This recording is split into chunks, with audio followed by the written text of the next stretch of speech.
হাঁটুর উপরে কাপড় উঠে গেলে ওযু নষ্ট হবে কি? আমরা অনেকে মনে করি যে হাঁটুর উপরে কাপড় উঠে গেছে ওযু নষ্ট হয়ে গেছে, বিষয়টা ঠিক নয়।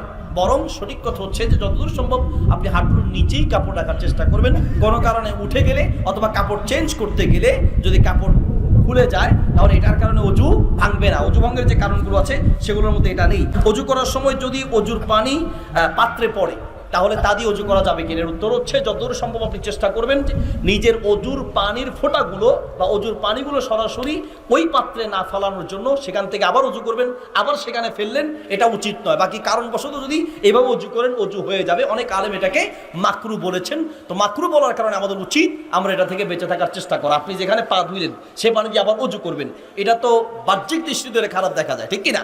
বাকি অজু করলে হয়ে যাবে। আপনার পানি নাই, এখন মনে করেন পানি আছে কম, তো সেক্ষেত্রে যদি আপনি ওই পানি দিয়ে অজু করে আবার সেখানে কোনো কারণে মুখের ছিটা পড়া পড়ে বা মুখ ধোয়া পানিটা পড়ে আবার সেটা দিয়ে অজু করেন,